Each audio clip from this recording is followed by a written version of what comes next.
to disputed episode number 10 It's of not. It's number because 9. Jake insists that the 2-part punk one should have been the same episode, but I disagree. The And it's too late definition now is 'cause there. It's a 2-part I've one done episode. I've done it on Spotify, so you can't go back now. I can't change it. So this has to be. So this is Absolute episode. pillock. So this is episode 10, isn't it? Well, Is it episode 10? it is in the new What? Yeah. world order. Yeah, if you want to be in like that. Spotify years, this is number 10. So after last week's marathon, 2 hours plus, and the 6 hours Jake had to put in to edit the fucking thing, we're going to do a nice shortish one this time. And our remit was to pick 5 great singles. And as we were just talking before we started recording, saying this is something we can come back to every now and again. I mean, I basically I picked about 10, I think, off the top of my head, and then left them for a week or however, a few days, and then just picked 5 random ones this morning, basically, that I just fancied talking about. So that's the amount of thought that went into mine. I haven't got a particular genres. At one point, I noticed I had lots of sad songs in there, so I changed a couple. I changed a couple round, but I think I might have 2 sad ones, and the rest are That's a new genre. Not particularly sad.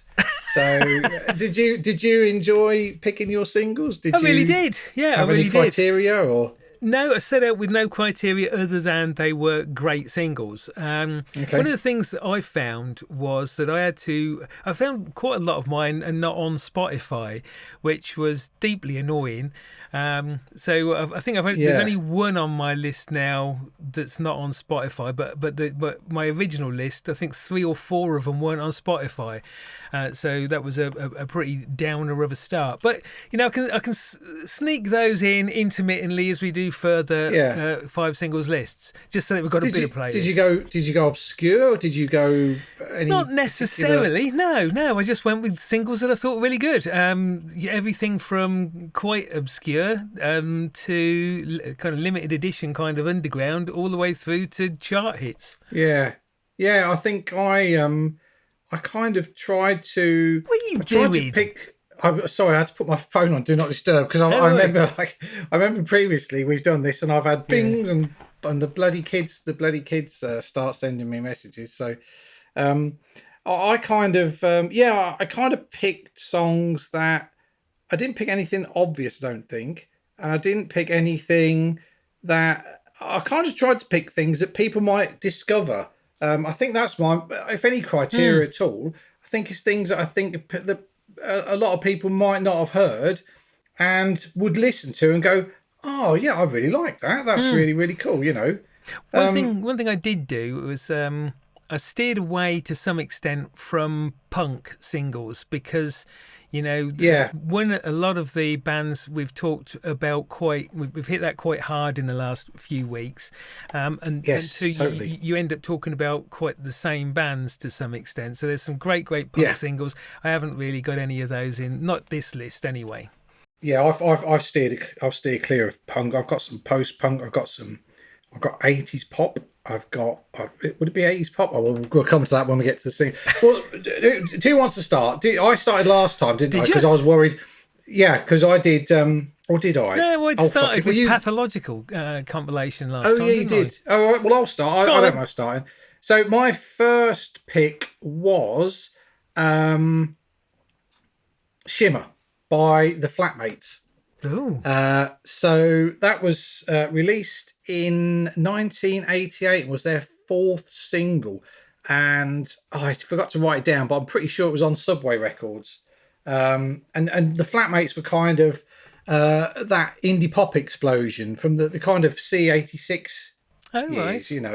I don't remember. So they were in kind of indie pop punk, really, and Shimmer is quite probably is up there with one of my favourite singles of all time. If you if we were at a party and you wanted to get me to come get up and jump around, put fucking Shimmer on, it's a banger of a Or single, plug you into the absolute mains. banger. It's sorry, Or plug yeah, you or into the plug me into the mains. mains. Yeah, yeah, yeah.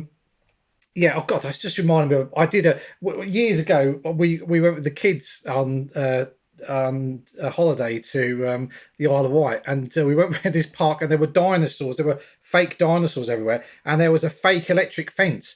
And I got Karen to video me walking up the fence and accidentally put my hand on it, pretending I was getting electric shock. And I still I don't think anyone's ever laughed at it apart from me. I still find it absolutely Are hilarious. the kids still in therapy?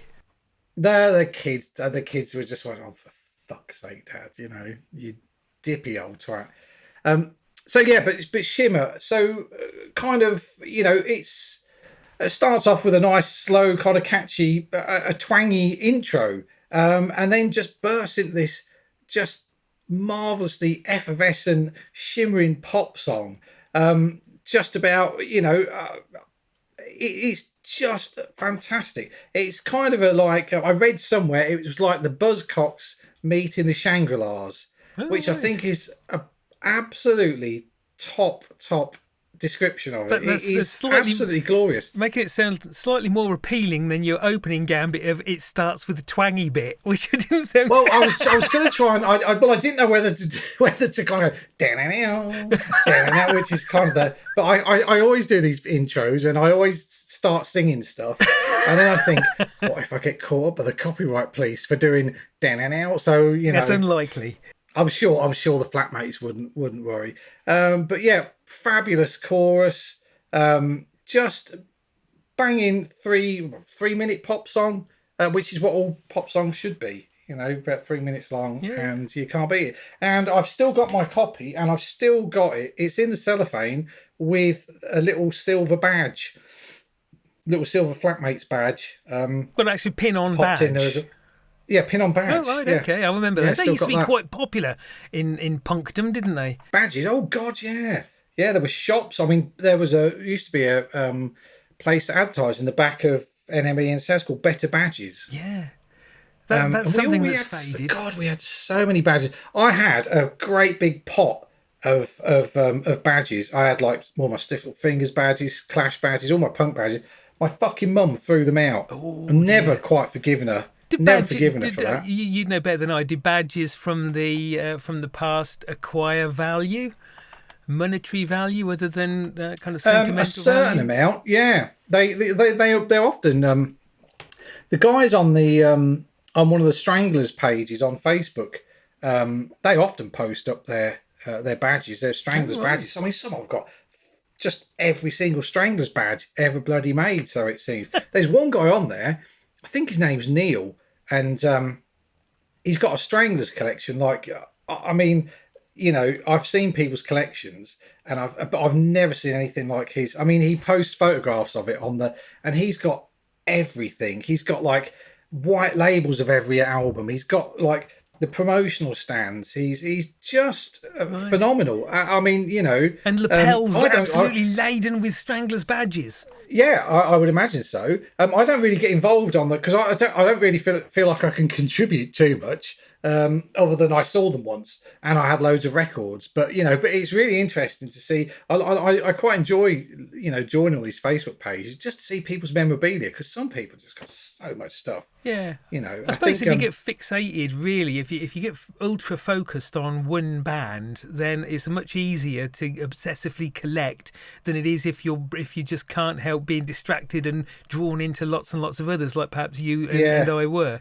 I don't think it was any one band that I went down a tunnel with. I've got a heck of a lot of Fudge Tunnel Oh right, stuff. okay. Records. I've got pretty much all the vinyl they ever did. Plus, I've got CDs from all over the place, tapes, Japanese CDs. I've got white labels, test pressings. Yeah, I've got a pile of. That was years ago. I got into that. I do love Fudge Tunnel. They're one of my favourite bands. I thought they were a bit And derivative. you fucking peasant. You know how to stop once someone in full flow, don't you?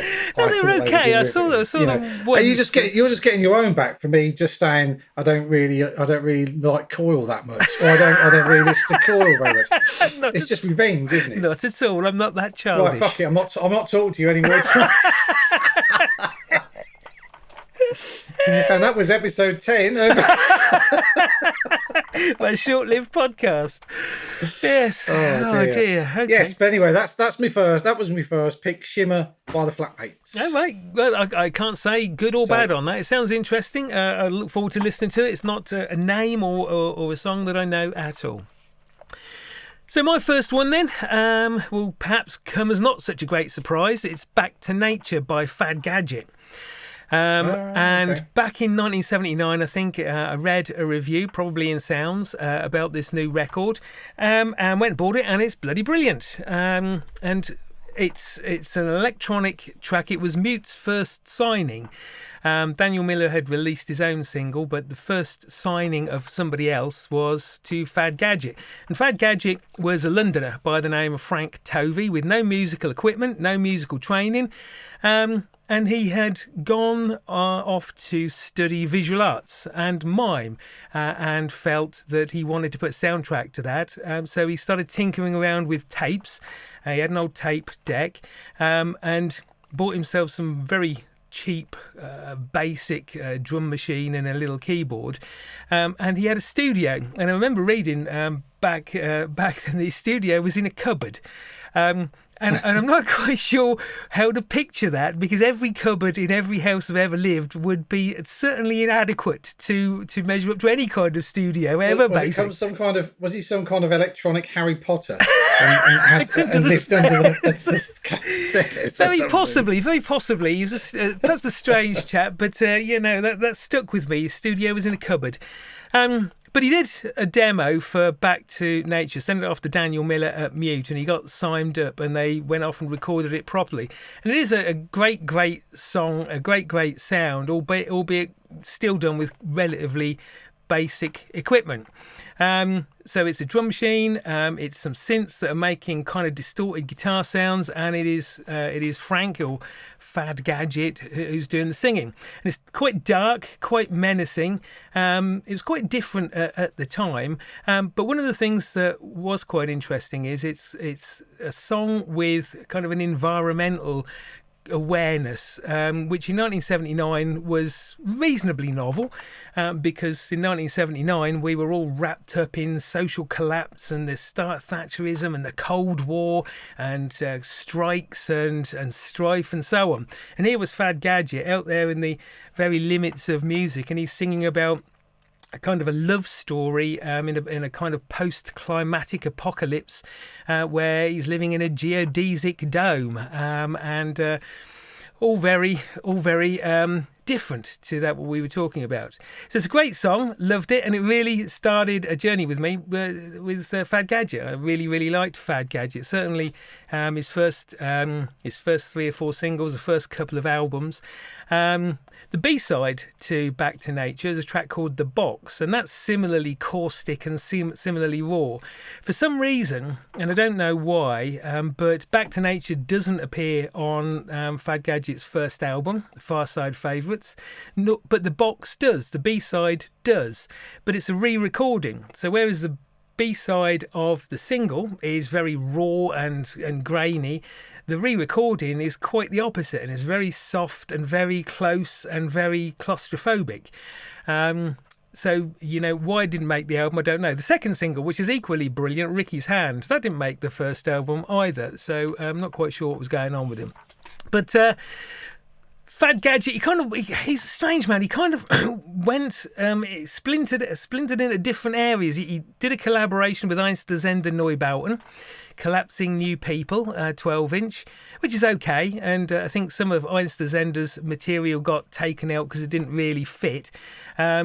And then he also did an album under his real name, Frank Tovey, with Boyd Rice, who Boyd Rice is the real name of the guy that records under the name Non, which is very kind of satanic power electronics noise, and they together did an album called Easy Listening for the Hard of Hearing, which is quite a noisy music concrete kind of record. So he's going in all these different directions.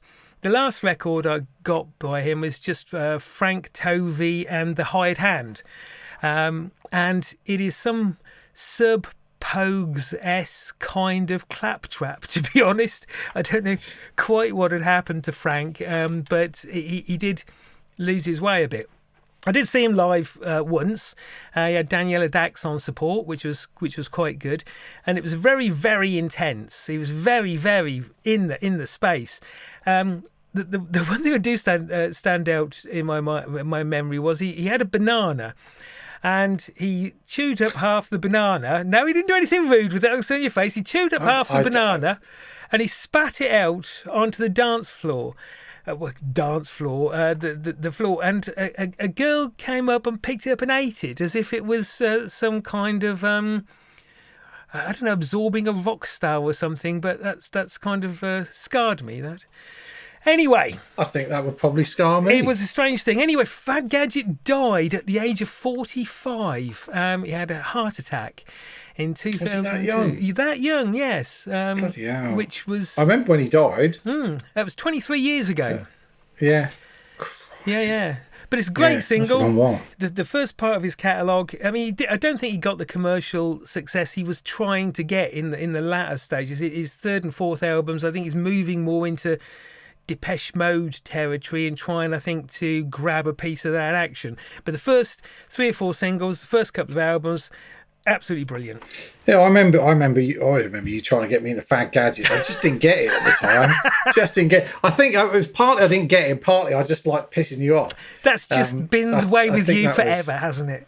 Yeah, I do remember Non. Yeah. I remember John Peel getting a Non single once, and apparently this Non single had an off-center hole, and he played it, and you could play it at 33, 45, 78, and you could then do the same with the off-center hole. He said, oh, it nearly pulled my stylus off, and I kind of thought, yeah, whatever. Well, probably last year, Stone Circle Sampler, who I know I keep going on about because he's great. He released a 7-inch single with 5 holes across. Okay. And I played it, and I thought I'll just try the 3rd hole. And I had it on for about 1 revolution. I thought, fuck that. It was kind of yeah. And I was like, bloody hell, yeah, I thought I'm going to do some serious damage. I think it's more of an artifact than a thing to play. Yes, it is great. It's great to play it with the normal centre hole, but I don't think I'll be going off the other holes.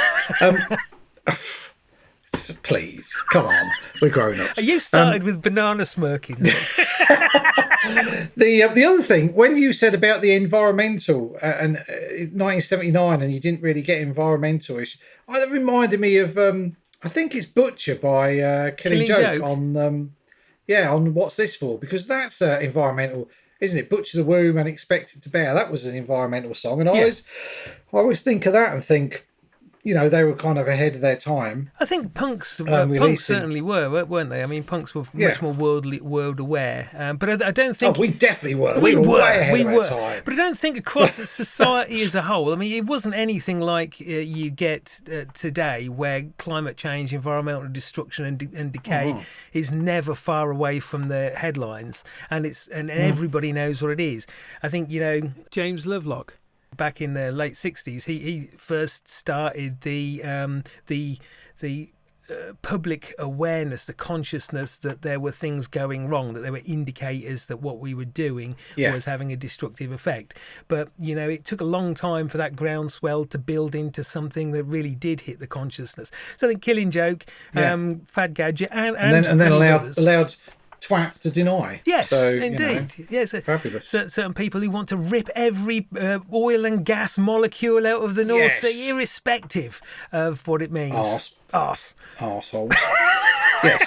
Anyway, my second one is my 80s banger, and it's The Boys of Summer by Don Henley. Oh, good lord. I fucking love That's a The Boys of surpriser, Summer that by one. Don. I think. I mean, it's just it's one of the most melancholic, nostalgic sounding songs ever. I just listen to it and I'm blown away by the sadness in inherent in that song.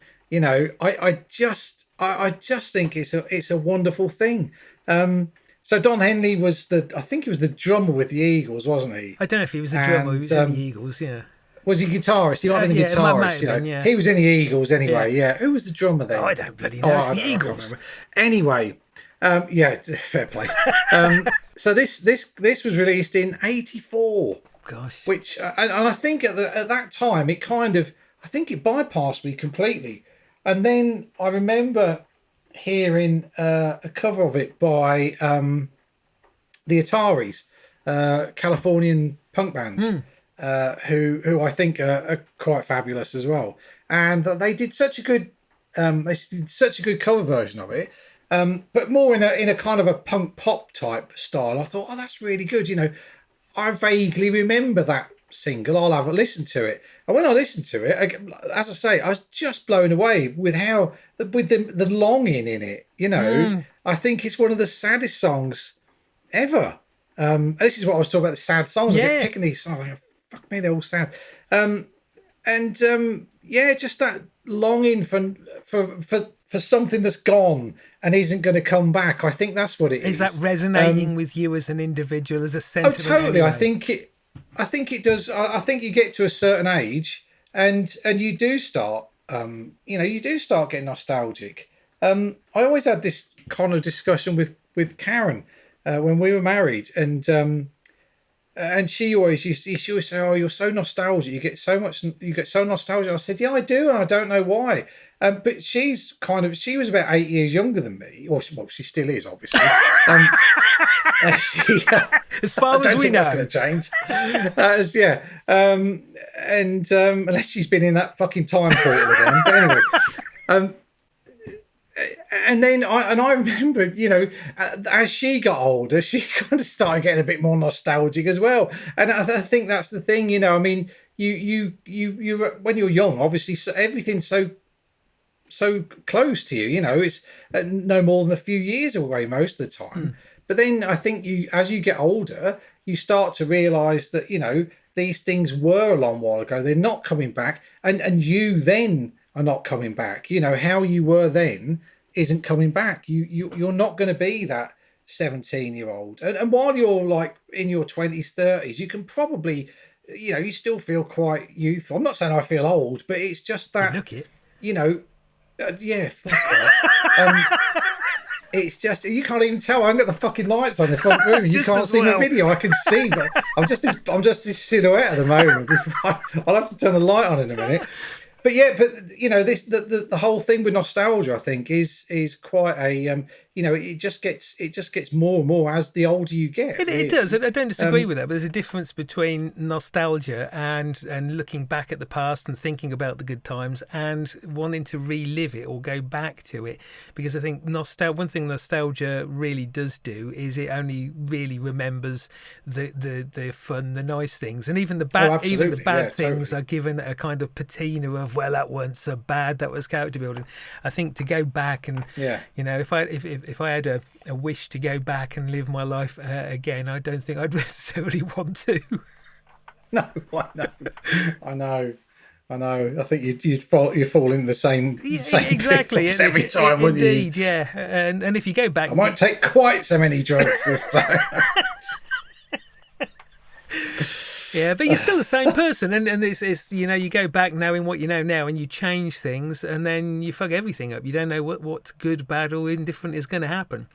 So I don't know. Yeah, I totally. get what you mean about nostalgia in music, though. How it goes makes you dewy eyed as you remember those things. Yeah, I think this is one of those songs that makes you. I think we kind of talked about it briefly before when there are those songs that make you Hmm. nostalgic, and but they're not from the time you remember. Hmm. It's just that the feeling of that song kind of makes you feel nostalgic and reminds you of times, not necessarily because it was there in that time. I mean, as I say, I wasn't really aware of the song when it came out in 1984. I'm not aware of any of. I think I did listen to the album of his once, and I thought it's all right, and never listened to it again. I don't own it. I own the I've got the Boys of Summer. I think I've got the 12-inch single. Just because I just get a bit pissed, bang it on. Oh, I wish I was a boy summer. Oh, put your shades on. And I'd always remember the he's got a there's a line in it that says he's got a Grateful Dead sticker on the bumper of his car, and the Ataris had changed it to he's got a Black Flag sticker on the and I always kind of used to think, I wonder what different bands, if they covered it, what sticker they'd have on the back of the car. I thought it was quite amusing. Discuss amongst yourselves that one, if you've got any ideas. Put out as an email to every band you can think of, or face just that one question. If you win this, and see how many respond, because you never know. Yeah. If you covered Don Henny's The Boys of Summer, what sticker would you have on the bumper of your car? There you go. Yeah, come across fantastic. I was in Sainsbury's yesterday, and there was a guy with a Black Flag T-shirt on. I said, "Hi, good band," and he looked at me and I had a Crass T-shirt on. He said, "Good band." Excellent. Did you bond? Not really. Did you bond? That was it. Did you go and sit on a bench outside with a non-alcoholic beer and talk about the good old days? There were none. Oh dear. Yes. Good. Oh man. Yeah, so anyway, that's my second one. Okay. That's my 80s. That's my 80s banger. Have you not done them in chronological order this time, or alphabetical order? No, I didn't. I was going to, but then I thought the sad ones would be at the beginning. Okay. And then fuck it, So I made a point of not doing it in chronological order actually. But as usual, I've got a few things written down, but not half as much as I really need to. That's good. We can just chat around these things. So, well, this time, I uncharacteristically, because it was only 5, I did decide to put them in chronological order. So my first one was 1979. There's a big leap now to 1992, because clearly a big chunk of the 80s was punk music and stuff. And Is it Black Box Ride on Time? I truly hated that song. Not quite. No, I think I remember you telling me that one. Did you? Yeah. Awful. I got a feeling you came round here for some reason. I've got the 12-inch of that. I got it from a mate of mine. He gave me a load of records once, and it was in there. I think it was hanging there. I think you kind of, you might have looked at it and fainted or something, or kind of drawn a pentagram. Drawn a pentagram in the centre of my living room, and could have called Satan up to dispose of the Black Box record. Started invocations to have you swept away to the depths. Yes. No, I didn't realise I hated it that much, that it stuck in your mind that way, but clearly I did. My goodness, this is such a self-learning exercise, these podcasts. Yeah. Okay, my number 2 then, 1992. And it's a record called Temple of Set by JFK. Sadly not. No, he had long passed by 1992. JFK was a guitar noise band, which is essentially a guy called Anthony DeFranco.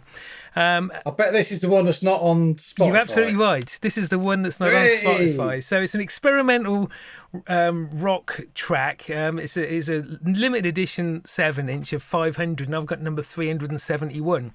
Temple of Set is actually the B-side. So I'm slightly cheating a bit, but it is a track on a single. The A side, Sex. I think we did originally agree B sides would count. Good. So the A side, Sexodus, is pretty good. It's a little bit.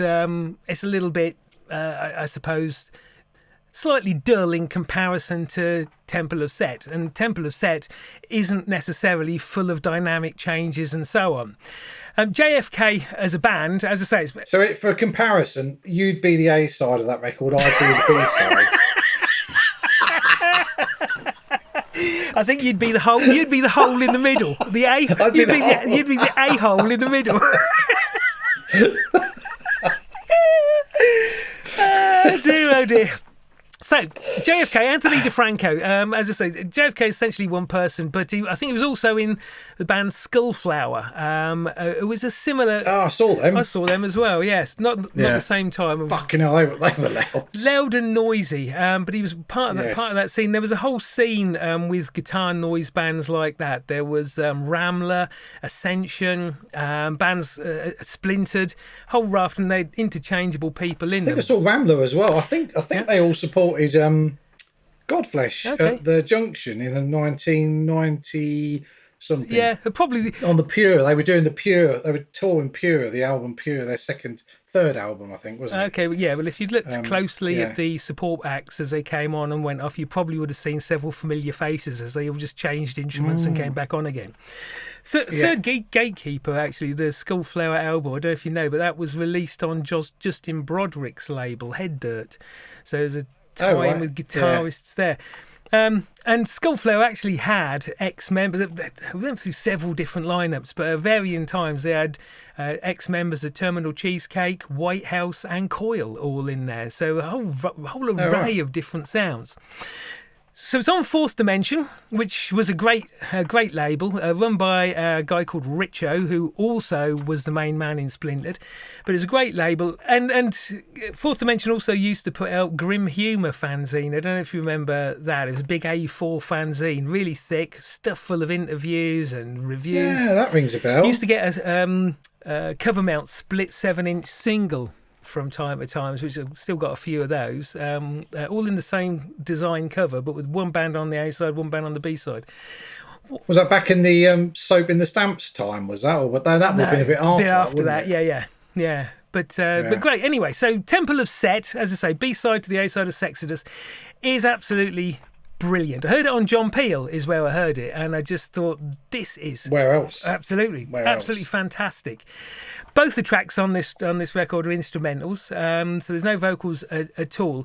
And Temple of Set, there isn't very much variation. It's a straightforward 4/4 pattern. The first bar, the first three beats, so that are the guitar, and then that just feeds back and wails as the second bar is just the drums sucking it all out of the air again. It's like a vortex that's pulling and pushing and pulling and pushing. And it doesn't do much else. Essentially, it starts. There is no intro. It starts. It churns away madly for 5.5 minutes or so. And then it collapses into masses of feedback. And it is awesome. Truly awesome. So it's like the world's most boring tug of war spectacle. And then the best ending ever when they all just fall into a big pile of mud or something. Stop boring. I mean, it sounds. Oh, I'm getting plagued by cats. You're getting cats flying everywhere. Fucking hell! Just go and sit over there, you fucking cats. That's told them. I'm sure anyway, they'll take note. No, it's not boring at all. I mean, I suppose some might find it boring, but it is just waves of noise pulling and pushing repetitively. We like repetition, but not pure repetition, because the guitars are feeding back and squalling differently. I just find it absolutely hypnotic. It is one of my favourite records, and sadly, I can't. And if anybody wants to hear it, I'm sure nobody's going to really mind if they get in touch, and I'll drop you an MP3 because it was worth hearing. I will. What I'll do, if you remind me, I will whip onto YouTube and see if I can find it on there, and I'll put the link on the Facebook page.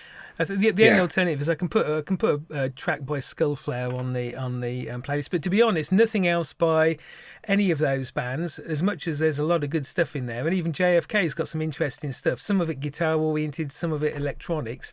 Nothing comes close to Temple of Set, which is just purely awesome. Right. So it was, what was it? Temple of Set. Yeah.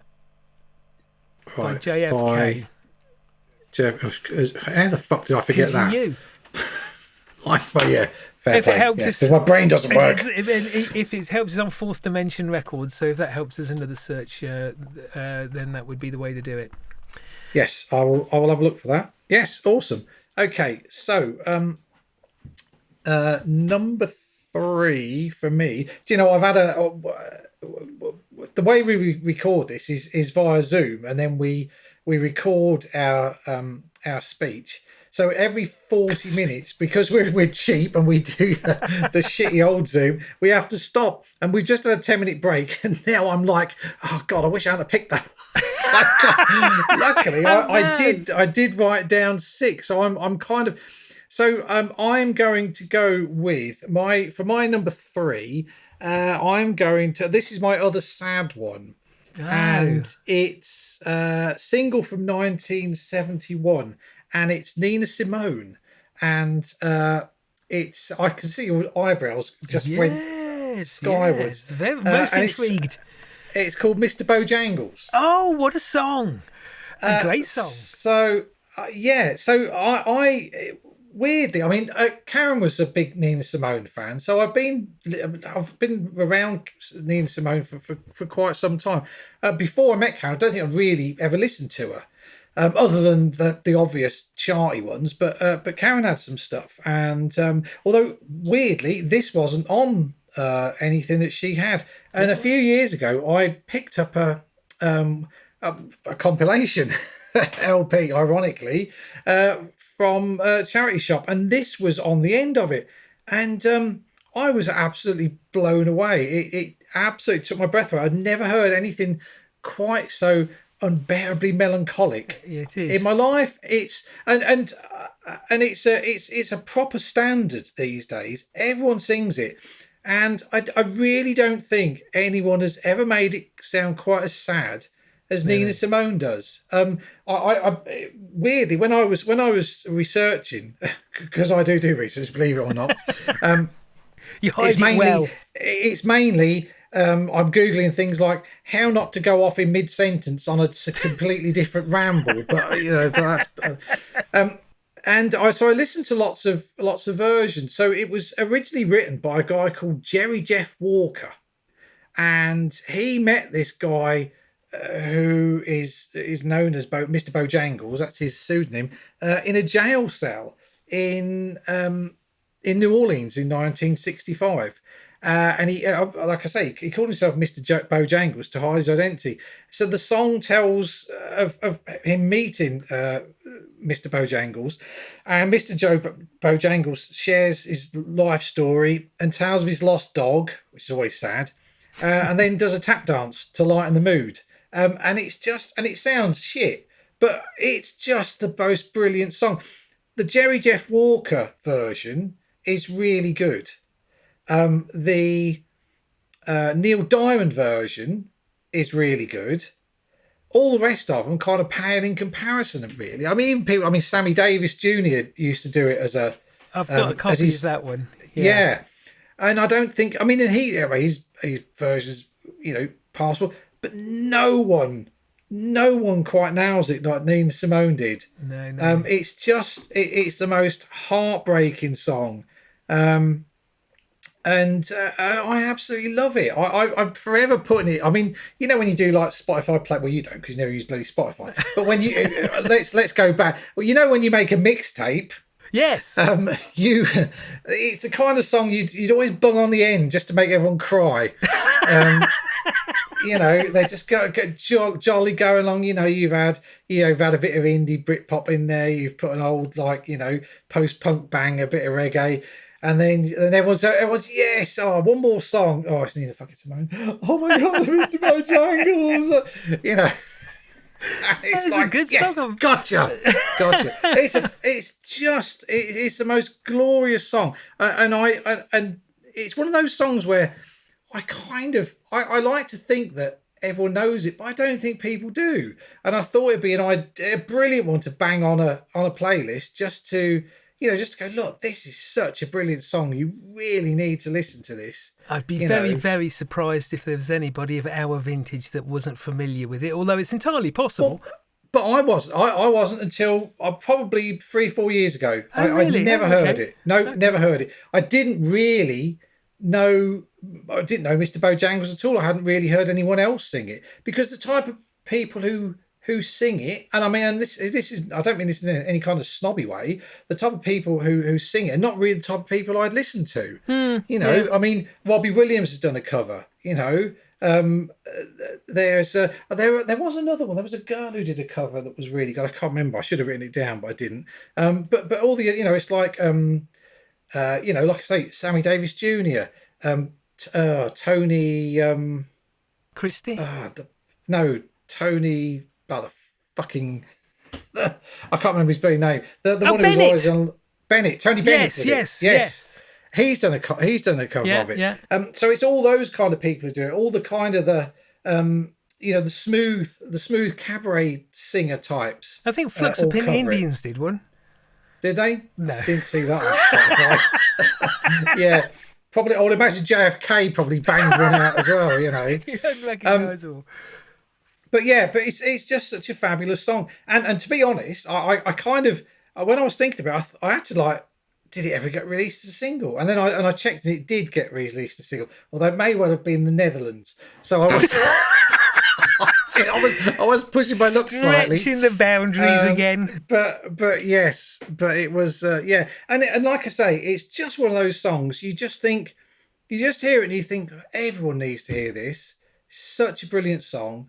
And so yeah, that's my number 3. Well, it's a good one. That was a heck of a surprise. More of a surprise than the Don Henley one, which I've got to say was a surprise. So you're definitely getting my eyebrows up tonight. I just didn't want to be too obvious. Yeah. I mean, when you think of, between us, how many singles have we listened to? Oh, good God Almighty, there's thousands and thousands. And how many do we like? Probably thousands and thousands as well. Yeah. So I kind of think, rather than just go for something really obvious, is like, I like all these songs. Let's share them and kind of say, this is, you might like this. There's no reason we can't be, as well as being, humorous and good looking, we can also be educational in our podcast. Maybe we can get a government grant just for being humorous and good looking. That would be great. I'll look into that. I'll see if there's some lottery money. Yeah. Yes. Some old bloke podcast fund. Yeah. Do you know when we first started doing this, I said to the girls, I said, me and Jake think there's in a podcast. And they went, yeah, because that's just what we need. Some old twat doing a fucking music podcast. And I thought, There's a point. There's a point there. Yeah. Yeah. What the world needs now is 2 old wankers doing another music podcast. Yeah. You always got to sing, haven't you? You always got to sing. You'll give people out there the impression that you're a happy-go-lucky chap always singing. But all these sad songs, I don't know. Yes, and I'm actually maudlin. Just a miserable old twat. Maudlin. Yes, absolutely. As I say, surprise, but absolutely great track. I love that, but a very, very big surprise. So, my number 3, 1993 now, and it's a track you may or may not know. It's called Ship Ahoy by Marksman. Looking puzzled. Marksman. I know that name, but I don't... Okay, Marksman were a Marxist hip-hop group. We formed in 1989. There's 4 of them. There's a couple of Bristol MCs, Hollis Byrne and Stephen Brown. And there's a couple of Irish members, Sheen Lunny and DJ K1 from Ireland. And Ship Ahoy was released in 1992, and it's on the 33 Revolutions Per Minute album.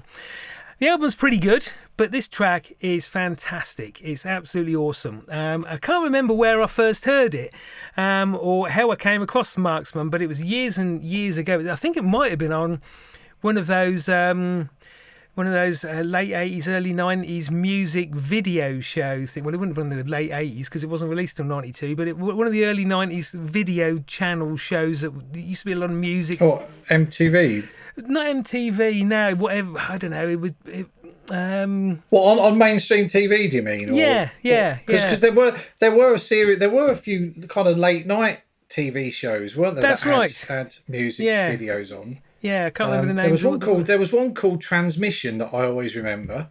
Might have been that. That was more reportage transmission, wasn't it? They used to do reports from America and Weirdos. I just remember it used to be on the middle of the night, and it was the first place I ever saw or ever heard Leatherface. Oh, right. They played the Leatherface video for Peasant in Paradise when they're in a scrapyard, smashed up cars. Ah, okay. Um, and it kind of made me sit up in, like I say, it was middle of the night, and made me sit up in bed and go, "What the fuck," and go straight down to Parrot Records in Cambridge the next day and buy. I think it was the second. It was Fill Your Boots, the second Leatherface Ah, okay. LP, Yeah, there were a few and of those yeah, channels. They just used to play off. I remember seeing a Nick Cave video and Crime in the City Solution. What was the Snub TV was one, wasn't there? Snub TV. That was the one that used to be on BBC Two in the early evenings. Was it? I can't remember. Weirdly, I've got the whole two series downloaded and in video files. Oh, right. Yeah, I'll have a look. You have to I'll have a have a look. whip through, see if I can find Marksman on there. Anyway, yeah, have a look, Marksman. So it's got this terrific intro. It all starts off with ethnic Irish instruments and strings, and then about 15 seconds in, the So as bass soon as you comes in. said that, I just wanted to go diddly diddly doy doy doy Something diddly like that. You know it.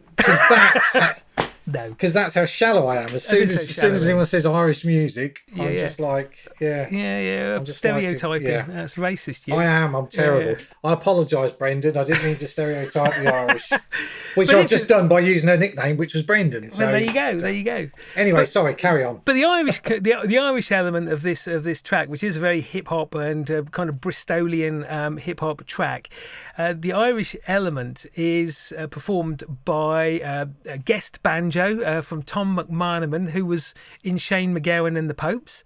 You've got right. James McNally playing whistle and bodhrán, and he was in the Pogues. And you've got guest vocals from Sinead O'Connor as well. So there's a very heavy Irish lilt around this Bristolian hip hop, but it's brilliantly arranged. It sounds great, and the lyrics are really impassioned invective to a history which has been riven by conquest and invasion and slavery, and it talks about, we don't live in an age where ships are sailing all over and invading and enslaving people now, but it comes through the ages and it says, today you're fucking slaves as well. And there's a great line in it which says, we're controlled by the sound of a whip that goes sack. You're out if you don't like it. And Sinead O'Connor, she does this very haunting chorus bit, and she's saying, "Lord, take me where I lie, don't let my people die," and it puts goosebumps up my arms and backs and shivers up the spine. You got this really powerful hip hop track driving along, and these MCs relating this history of horrors that our system, our society has wreaked across peoples of the earth and still do today, and the oppression of millions, hundreds of millions, and this mix of the Irish republicanism and the don't let my people die in there. It's great. It's very powerful. It's very moving. I'll have a listen to that. I love Sinead O'Connor. She sounds great amazing. on it. Yeah. Absolutely amazing. That's definitely on Spotify because I did check that one, but that's absolutely great. I don't know. I don't have anything else by Marksman. As I say, the album is okay, good in places. Nothing as good as that. I haven't really been compelled to look for anything else by them, but I think they packed up in the 90s. But all power to them. Excellent. So I suppose they were kind of like the 90s kneecap, really. I mean, it's not quite as most of this stuff is perhaps a little bit more musical and professional than Kneecap. I'll be honest. I know you like Kneecap, and I absolutely admire their stance. I don't much like their records, to be honest. They don't really take me on. Yeah, that I think journey. there's probably an acquired taste. It's difficult listening to music in a different language than you have to kind of look for other things to latch onto to a degree. Yeah, there's a lot of pain in trying to translate things as they're going along. Keep putting things into Google Translate to find out what they're saying. Yeah, absolutely. Although they never bothered me with Exmal Deutschland, weirdly, because they sang in German for at least 3 LPs, mainly in German. Yeah. Did you? And you said you did that. translate a lot of that though as well, didn't you? I did. Yes. I did. I did take the time to sit down with a German dictionary and work out a very basic translation of it. But yeah, I that's the can't be kind of bothered thing with you that. do when you're like, No, whatever, no. 40, 13, what, we're Well, 14, probably, yeah. 15 then, had time on my hands. So, I was a big like, fan yeah, of whatever. X-Mail as well. I don't think I remember, apart from song titles, I'd never really bothered with much of the lyrics as long as I knew the Yeah. song title. As a band, as a punk band, a Finnish punk band, I really, really like, and I've done for some years, called Koti Tahoa. And there's a female singer, and she's screaming with such venom and such passion. I've got fucking no idea what she's saying, but it's brilliant. Yeah. Yeah, yeah. Some, I suppose, but then again, if you think of a lot of grindcore, D beat Oh, punk yeah. bands, you no idea what they're fucking singing True about enough. anyway. True So enough. it Yeah. doesn't really make any Yeah. difference. Yeah. Okay, cool. Okay, well, my fourth pick for this one of our favourite singles, is by a band called Best Coast, and the single is called Boyfriend. And this is it was released in 2010, um, and it's they're a duo, and the singer and guitarist, his name was Bethany Constantino, and she was the band along with a multi instrumentalist called Bob Bruno. And Bethany Constantino was in another band at one point called Poker Haunted, who I was well into in the late noughties, they call it, don't they? Hmm. Um, I don't like so that. and We need something else other than noughties for future yeah, references. So the work the on. two the 2000s, That's better. It's yeah, clumsy, but I don't whatever. like noughties. The period between 2000 and 2010s. Yeah, that'll do. Bit long winded, but fuck it. And Poker Haunted were kind of did lots of kind of droney music and lots of chanty drone music. They were Oh, really right. really good. Sounds good. I saw them live at the Portland, after Bethany Constantino had left, I should add. And they were great. It was a great night, that was. But Bethany went on and made Best Coast, and it was kind of like perfect shimmery Californian pop music, really. That's two shimmery Um, ones you've got in. I know, I do love a bit of shimmery, and kind of almost again a bit like the first Shimmy record, the Flatmates.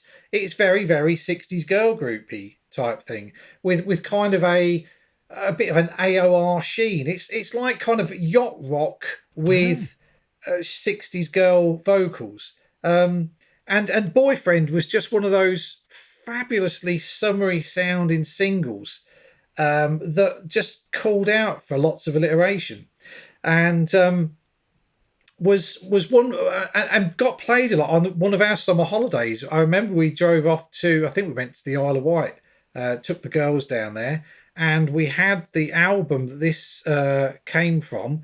Its name escapes me, but we played it to death. The girls just really enjoyed it, and it was just that perfect. And whenever it came on, it just felt like the sun was just about to come out. Never did. Pissed down for a week, but that's by the by. And it's just got that real kind of sense of charm, a real sense of innocence. And it's just I wish he was my boyfriend. Oh. That's basically I wish he was my boyfriend, because if he was, everything would be fantastic. And that's about the crux of it. They went on. I think I've got a feeling they're still going now. They did another album after this one, which was quite fabulous as well. And they kind of went off the boil a bit. I think she tried to change the formula, because I think she was worried about being pigeonholed, Hmm. in that kind of West Coast sounding.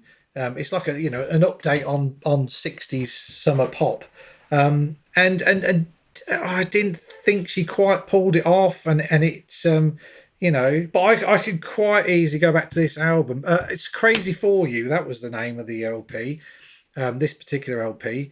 And it was just wonderful, absolutely wonderful album. And this single was just fantastic. They did some other great singles as well. They're one of those bands that used to release singles on various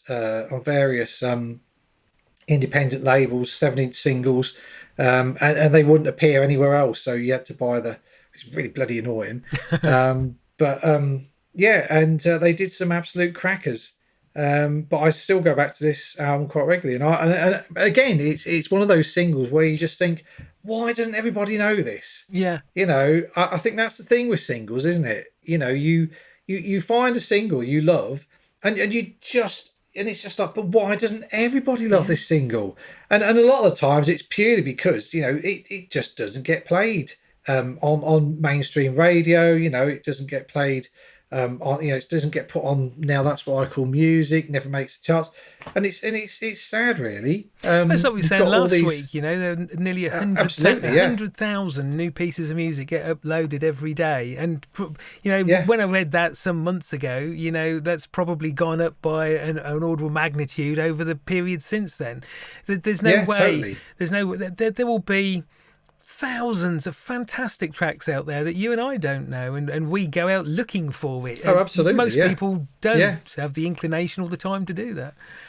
Yeah. Well, as I said just before we started, my daughter Annie, we went on holiday earlier, a couple of months ago, or a month ago That even, wasn't that long ago, and yeah. she compiled a video highlights and put it to a soundtrack, and she put a song on there called Ramona by Beck, and it's from the soundtrack to Scott Pilgrim, and I'd never heard it. I'd never heard it. I've always kind of avoided Beck because I just didn't think I'd really like a lot of the stuff he did. But it's such an amazing song, and I was blown away. The whole video made me cry because it was so sweet of her. But to put that song on there, and it's because her middle name is Ramona, after the Ramones, which she loved for a bit, hated for a bit, loved for a bit, hated for a bit, and now she loves the fact that her middle name is Ramona. And someone told her, How old was she when she found out that she'd been named after a US punk band? well, when she was really young, she used to sing Rockaway Beach all the Right. time, so she was happy then. Yeah.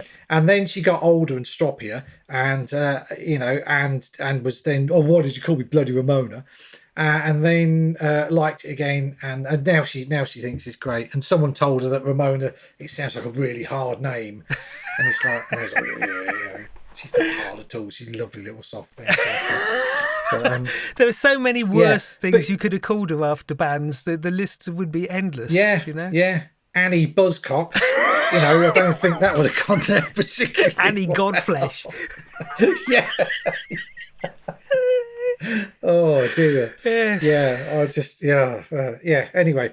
So yes, that is Your number that is fourth. A sadly neglected single from 2010 that a few people might now have a chance to listen to. Well, I'm sure. Is it on Spotify? Will it go on the playlist? It is in Spotify. I Yes. look forward to will hearing go it. on. It's one that I'm not familiar with. Not familiar with the band again or the song. So we look forward to hearing that. Okay. Okay. My number 4, we're leaping forward now to 2016.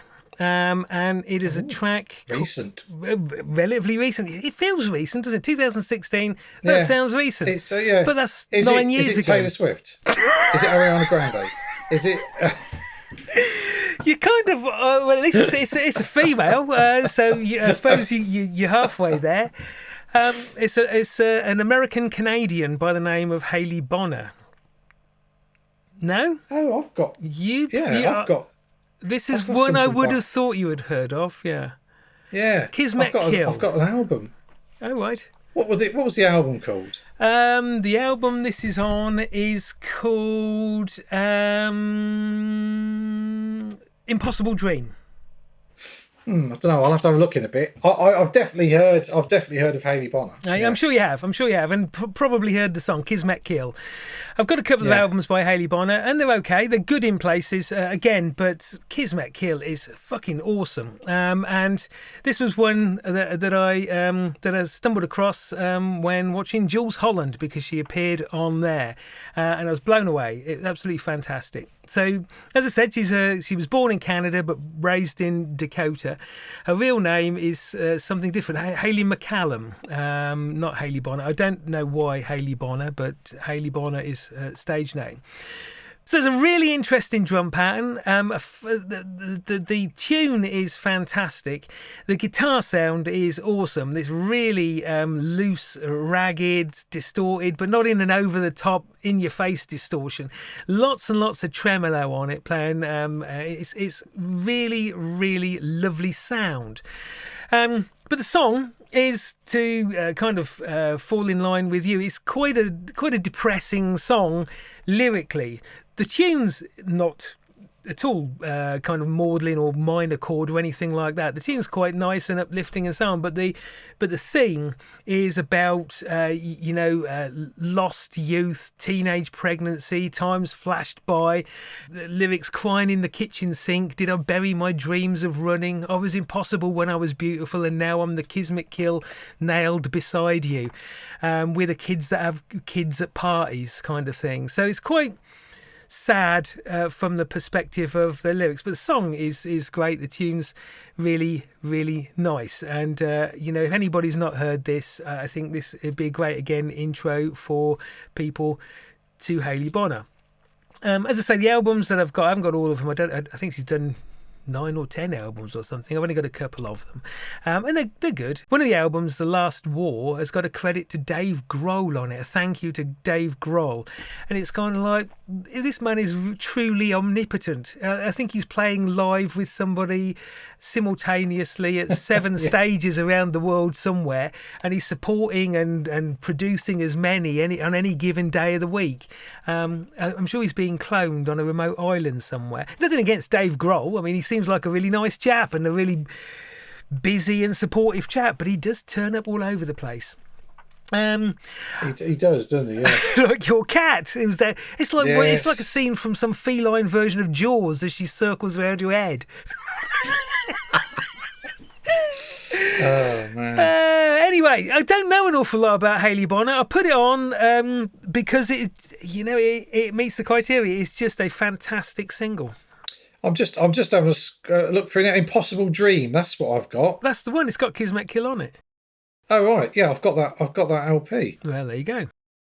Yeah, how weird. It's got some other good tracks on it. I mean, that's the better of the albums that I've got by her. But Kismet Kill stands out. It's brilliant. Yeah, I'll bang it on later and have a listen to it. Yeah. Oh, excellent. Oh, that's good. And yeah. I didn't expect you to pick anything I'd got, to be honest. I thought what are the chances that we would have picked the same? That would have been so that would funny. Have been very weird.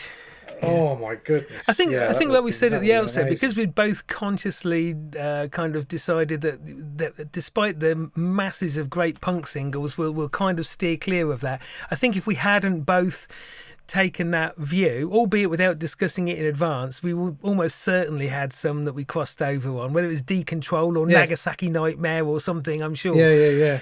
But Totally. I think it is good to kind of stay away from the more obvious ones. Yeah. But my last one, isn't it? It's my last one. It's your number 5, yes. Yeah. Yes, my number 5 is a single by a band called Superchunk. And Superchunk are one of my favourite bands ever. Wow. I can't even begin to tell you how much I love Superchunk. They're one of those bands where, as long as they exist, the world is a good place, as far as I'm concerned. I just absolutely adore them. I don't love every single thing they do, but it's just that, they're probably almost, I mean, Mac, the lead singer and guitarist, is probably in his 50s now, but they're as enthusiastic about what they do as they were in 1990 when they released their first LP. And their first LP was self-titled, Superchunk. And this song was, I think it was possibly their second single. And it's called Slack Motherfucker. And it is just the most glorious 3 minutes of indie punk rock that you'll ever hear. It's about when Mac was working, so basically there were four of them. Around this time, I think it was Mac McCorgan is the guitar player and singer. Laura Balance, his girlfriend at the time, was the bass player, and then there was a guy called Chuck Garrison on drums and Jack McCook on guitar, and they were originally called Chunk because Chuck Garrison was in the phone book and they misspelt his name and he was called Chunk. So they called the band Chunk and then discovered that there was another band called Chunk. So they changed off their first single, they changed it to Super Chunk. Rather than Pineapple And Chunk. yes, absolutely, yeah. Pineapple Chunk probably wouldn't have had that, No, no, not quite that they were not looking that for. edge, no. So Super Chunk, could have been mediocre Chunk, really, but they were better than that. They were better than that, Jake. Do you know what I mean? They were better than And they mediocre. knew it. They knew were it. fucking Super Chunk. They were Super Chunk. And this was the first single from their first album. I think it was their second single altogether, possibly third, and was released on their own label, Merge, which has since become kind of a really big thing in America, a really big independent label in America, still run by Mac and Laura. And even though I think they married and divorced, but still kind of remain friends. There's only Jack was replaced by Jim Wilbur. John Worster became the drummer after Chuck Garrison, and John Worster's drummed with everybody now, but he's since left, and I think Mac and Jim are the only original members left now, or Mac is the only original member. But still touring, still releasing records. Slap Motherfucker is about when you go to work and you're doing all the work, and there's some lazy twat who's always nipping out for a cigarette, who's always trying to get out of doing the work. And this song was all about that kind of man, and tells about how he's kind of skiving, and he's a slag motherfucker. Da, da, da, da, da, da. It's just glorious. I've seen them. I saw them. They released an album just after. It's called No Pocky for Kitty, which was produced by Steve Albini, and they came over to the UK and played at Cambridge Junction. There used to be a guy who put on gigs. I think his name was DJ Shaft, and he put on lots and lots of these types of gigs with American indie bands. And he brought over Superchunk, the best thing he ever did. And we went to see them, and they were just wonderful. They didn't stop moving. They don't stop jumping up. Well, they didn't stop jumping up and down. A little less jumping up and down now because they're knocking on. Saw them again about 4 or 5 years ago at Ulu in London, and fucking hell, they were amazing. It was such a good gig. Still doing records now. A new album just came out 2 weeks ago. I bought it because it's Superchunk, and you just know it's going to be good. And this is just one of the greatest singles ever made, as far as I'm concerned. Wow! I will put it on the playlist. It is just wonderful. It was the kind of song that I think it got picked up by college radio when it came out. I think it was the novelty of having a song with motherfucker in it. There's no getting away from that, It helps. But it is superb, and they invariably, still close their live shows with it. In fact, I think if I went to see Superchunk and they didn't do Slap Motherfucker, I would be really, really disappointed. It's that good a song. And Superchunk, I would recommend everything they've ever done. If you want to listen to a good, solid American punk indie type band, Superchunk, just fabulous, absolutely fabulous. They pretty much did a hardcore album. They were that pissed off a few years ago with America. They basically almost did a hardcore album just going on about Trump. Oh right, but that would cause and the state of America. Yeah, and because they're all brought up with American hardcore bands, they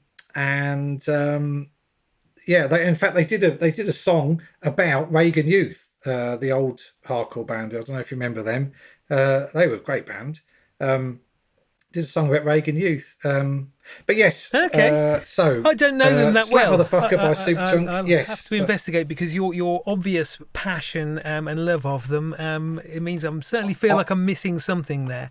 I absolutely adore them. I think they're one of the greatest bands of all time. Okay, well I that's testament genuinely enough. do. I'm surprised there's Ulu still having gigs on. I thought that had closed up or what? In all honesty, I'm pretty sure it's about the only gig they've done in the last 6 years. I mean, I was really surprised Yeah. when it said it was on at Ulu.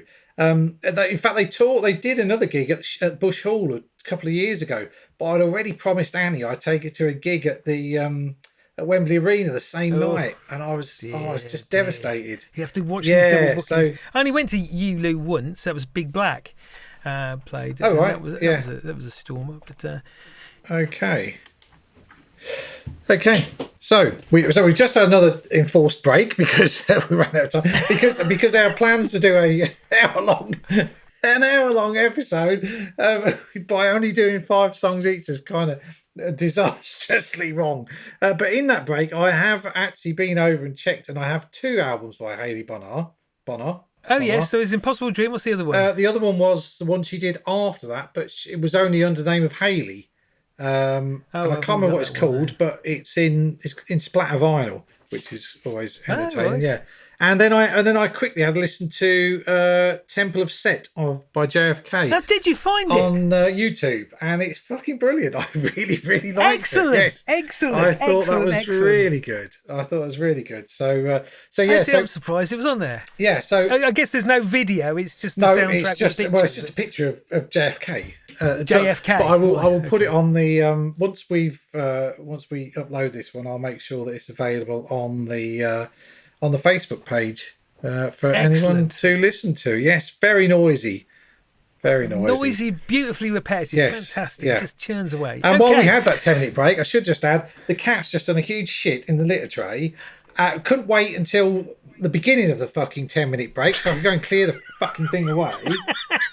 Oh dear. So you've got to sit there for the next section with noxious I'm gases used flowing to around you. noxious cat poo gases. I was going to go on to that. Your own noxious gases. Yeah, mine are noxious gases as well. Yeah, I've had a few of them. I cooked a massive chili on Monday, and this is the 3rd night of chili. So that's a pretty nice. Right. I put it this way, I'm Yeah. not going to light a match in here tonight. So Open the windows, for God's yeah, sake. I think I'd better. Anyway, so Okay, your so final, my number 5. your final choice. My final choice. This was only released a few months ago, so it's very Okay. recent, 2025. But in that period of time, I must have played it a million times because it is fucking awesome. Probably the Literally, release. or are you exaggerating a tiny bit? We need to find new superlatives because every Yeah. playlist, every session, we're terrific, brilliant, wonderful. I We need must to have do played a this podcast 27.3 of rubbish. times. At one point, I got called my tea and I had to take it off after the way through. It is good. It's really good. And I'm sure it's a band you know. You may know the song or not. It's a band you know. It's Goat. Oh yeah, I know. Go, yeah. Goat. So they released this track Nimarudi with MC Yalla, and it is absolutely terrific. It's totally propulsive, and I love Goat. I love what they do. It's just so mesmerising. It's trance and dance all wrapped up into this rock ethos, and it's just fantastic. Are they Swedish? They're Swedish. They're Swedish, Yeah. yes, indeed, and they are like the Residents, unknown Unmasked. persons. Yes. They're So unmasked. it could There's well no- be ABBA. I don't think it's ABBA. Could it be the Residents? Who knows? But for those that don't know, Goat, they are Swedish jazz fusion psych rockers, and as well as not being identified. They wrap themselves in this aura of mysticism. They call themselves psychic warriors, and they hail from a place in Sweden. Nobody knows if it's true or not they come from this place, but it's a place that is steeped in Swedish voodoo history and mythology. And they play live in masks, as you say. So there's a So great it's kind deal of of the mystery Swedish about version it. of March, really. Just West End. You know? Oh, dear, it's the West End area. The West End Park where we yeah. used to hang out, steeped in the That's it, yes. mythology of stinky teenage punk rockers. Hiding their illicit beer in bushes so they can come back. Yeah, all that kind of stuff. But the thing about them, they've been playing together for some belief up to 40 years. They all got together as children, but nobody really knows, like the Residents, whether they're the same people or not. It's believed that there is a core membership that have been with it throughout, but it's entirely possible that they haven't. No doubt there's some obfuscation about it, but you know, that building a mysterious story around the mysterious act that you are, I think that adds something to it, perhaps subconsciously anyway. Not that the music wouldn't stand fantastically well on its own. So, Nimmerudi, it's this brilliant driven locomotive of a track. I don't know much about MC Yala. She is a rapper, a hip hop rapper from Uganda, I believe. But she seems like an incongruous mix with this drone, psych, folk, jazz fusion stuff. But my God, it really works terribly well. She's hammering away, and you've got the crystalline voices of the two goat girls. I'm sorry, girls, if you ever listen to this, that you call goat girls, but since you don't furnish us with names, I don't know what to call you. The ladies of the goat. The ladies of the goat. Sounds like some ancient order of some religious sect, which possibly they would like to be. If they were in March, they'd be goat gals, wouldn't they? The West End goat gals. I think in March it would mean something so different. I think it would. It would be helpful for all those blokes that when they got pissed, they would say, "I've been on the goat again tonight." They'd have an excuse, I suppose. But anyway, yeah. So there are two girls in Goat. Despite the mystery, that is absolutely evident. And they've got such crystalline, kind of classically Nordic voices. It's so clear and so wonderful. And they're soaring here and there over this rock track, and MC Yala's hammering away. It is fantastic. One of the things I do like about Goat in particular, their bass player, he is just absolutely fucking brilliant. He holds the whole thing together with these serpentine bass riffs, which are probably really wonderful on their own. Then you put all of the other stuff in, and I think Goat are one of my favourite bands as well. They've got loads and loads of stuff out there. As I say, they've been together a long time, and they're signed to the terrific Rocket Recordings, home of Gnod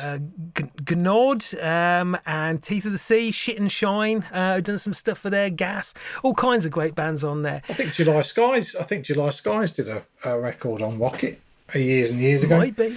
Yeah, it's a good label. Yeah. I've yet to see them live. I've not managed to catch them live, but I certainly. They were on in Norwich last year, and I just couldn't get the fucking arse in the gear to go. It's Norwich. It's so far away. You have to the end of the earth for me. Yeah, you have to drive. You got to drive there, and it's just a pain in the arse. So I'd much rather go down to London on the train if I'm going to go and see somebody. Both London and Norwich are far-flung, distant edges of the country to me. Living oop north as I do now, so what has some advantages. They don't come up and play here that I've seen where you live in number 7 in the worst towns in Britain or something. Was it last time we looked? No. I think there was a survey that said it was the second worst place in the country to live, only beaten by Corby, which I'd lived in for 4 years. That's where you moved from. So you're going up. So you need about 50 moves, and then you'll be somewhere half decent. Fucking hell. So that's it. Again, I mean that's on Spotify. There are a whole raft of different remixes of it that Goat have done with various other people, including MC Hammer and various others.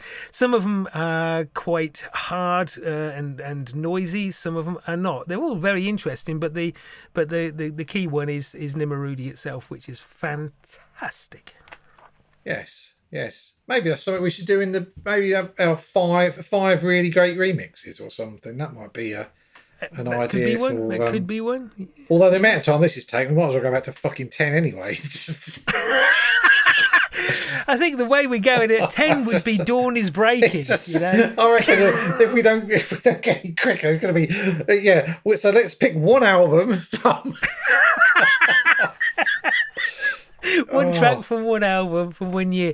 That's good. I think, cutting it down to 5 for me, I think we've talked more fulsomely about the tracks rather than kind of more briefly rattled through them, which I kind of quite like. But yes, I guess... I think I did spend about half an hour on Superchunk, so that's fine. Yeah, I mean, it's fine. Yeah. It's good. I like to kind of hear more detail and depth about things rather than come on, we've got to scout on to the next one because we've done 6 Zoom sessions and it's 1 o'clock in the morning. See, kind of detail and depth is my downfall really, because I do find it hard to stay on track. I do just lapse off in all over the place. So I think that's good. When we first started talking about doing the podcast, I kind of thought about the only kind of comparison I have, because I've never listened to a podcast before, was like Radio 6, Marconi and what's his face? I can't remember the other Mark and Lard. Marconi and Mark. Yeah, it's gone, hasn't it? Yeah. See, but anyway, we're old. Because they can just wander off and get into different things. Anyway, I'm sure we'll get some feedback one way or the other. Yes, I think so. Yeah, the feedback we've had so far has been pretty positive. No one's. We've got nothing that says "I hate you wankers, you fucking lefties" or anything like that. So that's always a. That's always a bonus. We still maintained our core 40 listeners, have we? More or less, yeah. It's been a steady 40, and between 40 and 50. So thanks, listeners. Let's see if we can hit that 50. Yeah, thanks a lot. Yeah, well, I did do a lot of. I did try and.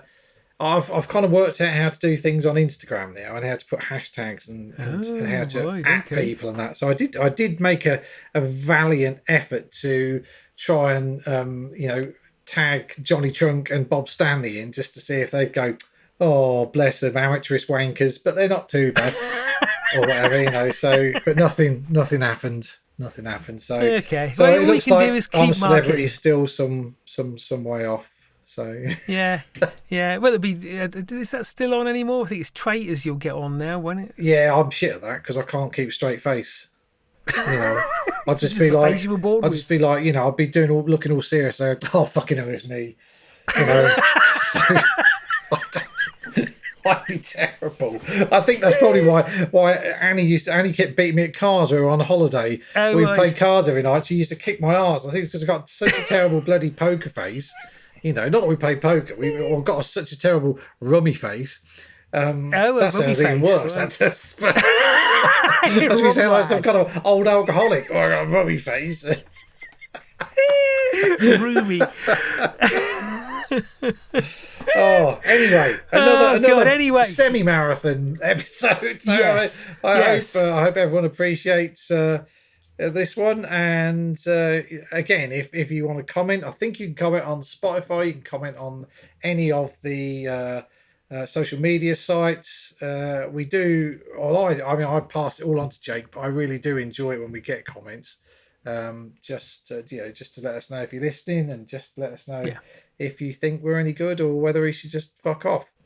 So, any ideas? I mean, we had a few ideas that were put forward. We try and kind of keep them to top 4, well, not top 5s, but 5 records now, just to keep it down, because 2 hours was. Although Hannah did say that she said, I don't care, I'd happily listen to 2 hours of you both, but I said yes, but Jake doesn't really want to have to edit 2 hours of. It's a whole day of editing then. Exactly.